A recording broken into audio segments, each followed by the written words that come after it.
The dust swirled, a harbinger of change. Lami, just a child, held her mother's hand a little tighter. The sky, usually a brilliant blue, had darkened ominously. Her mother, her refuge, was now gone, taken too soon by a relentless fever. Lami's world, once filled with laughter and warmth, turned cold and harsh. Life without her mother was a constant struggle. Her father, a farmer with weathered hands and a weary heart, struggled to make ends meet.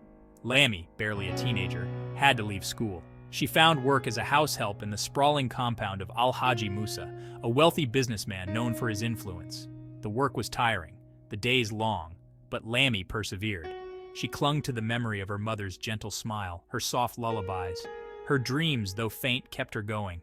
Dreams of a better life, of an education, of a future where she could stand tall and proud. Al-Haji Musa's house was a place of whispers and hidden truths. Lami moved through its vast corridors, a shadow amongst opulence. She performed her duties diligently, her silence a shield against the casual cruelty of the wealthy household. One evening, the air grew heavy with dread. Suleiman, Al-Haji Musa's son, a man known for his arrogance and sense of entitlement, cornered Lami. Fear, cold and paralyzing, gripped her. His intentions were clear, his actions brutal. Lami's innocence was stolen in a moment of unspeakable violation. The pain, both physical and emotional, was unbearable. Shame and fear warred within her, but a spark of defiance flickered. She would not be silenced. She would fight for justice. Lami's voice, though shaky, rang out with the raw courage of the wronged. She told her story, the words tumbling out in a torrent of pain and anger. Her father, his eyes filled with a mixture of rage and helplessness, took her to the elders. But Al-Haji Musa's influence ran deep, a dark stain on their community. Fear had silenced their conscience. The elders, though sympathetic, were hesitant to act. Who were they to challenge a man of Al-Haji Musa's stature? Their words were empty platitudes, offering solace but no solution. Lami's heart sank. Was her pain invisible? Was her voice not loud enough? She refused to be ignored. She would make them hear her. Hajia Zainab, a woman known for her quiet strength and unwavering sense of justice, heard Lami's story. Her heart ached for the young girl, her eyes reflecting a steely determination. She would help, not with empty words, but with action. She rallied a small group of elders, their conscience awakened by Lami's plight. They knew the risks, the potential backlash from Al-Haji Musa, but they also knew that silence made them complicit. They would fight for Lami, for truth, for justice. Their strategy was one of careful, calculated moves. They began to gather evidence, speaking to witnesses, documenting Lami's story. Their efforts were clandestine, their meetings held in secret, their voices hushed but resolute. Section 5. A Flicker in the Darkness. Word of Lami's ordeal spread beyond their small community. Journalists, their pens sharp as swords, caught wind of the story.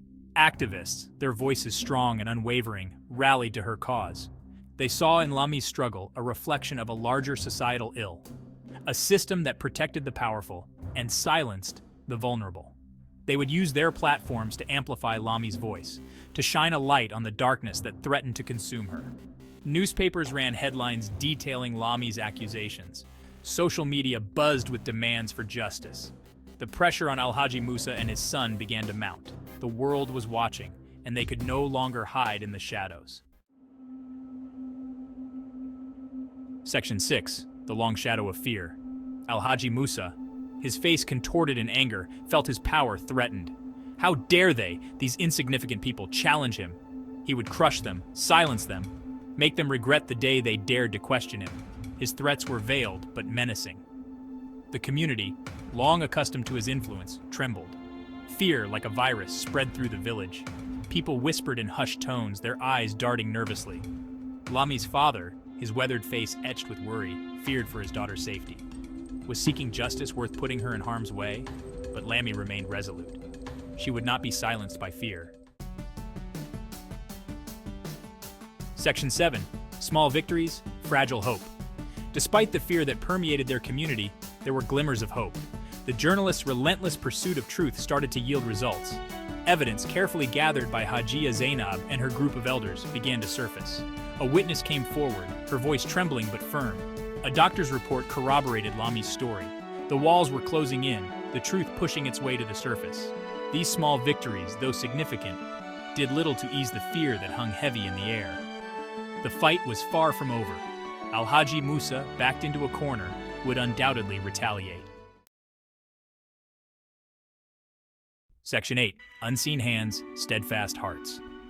News of Lami's struggle reached the ears of an independent organization known for its unwavering advocacy for women's rights. They worked discreetly, their methods meticulous, their commitment to justice unwavering. They sent a team of investigators to Lami's village. These individuals, their faces hidden, their identities protected, worked tirelessly to build a case against Suleiman. They interviewed witnesses, documented evidence, and built a legal strategy. Their involvement brought a renewed sense of hope to Lami and her supporters. Here, at last, were people with the resources and the will to take on Al-Haji Musa and his powerful allies. Section 9. The Gathering Storm. The tension in the village was palpable. The air crackled with anticipation, fear mingling with a cautious optimism. Al-Haji Musa, his pride wounded, his influence threatened, became more brazen in his attempts to silence Lami and her supporters. His men roamed the village, their presence a constant reminder of his power. Threats were issued, whispers of violence circulated. Fear, once again, threatened to consume their small community. Lami's father, his heart heavy with dread, pleaded with her to back down. Was justice worth risking their lives? But Lami refused to yield. Her spirit, though battered, remained unbroken. Section 10. A Seed of Doubt, a Ray of Hope. As the day of the trial approached, the atmosphere in the village grew thick with anticipation. The courtroom was packed, a microcosm of their divided community. Lami, her hand tightly clasped in Hajia Zainab's, braced herself for the fight ahead. The trial was a grueling affair. Al-Haji Musa's lawyers, their voices slick and polished, attempted to discredit Lami's testimony, but the evidence, painstakingly gathered, spoke for itself.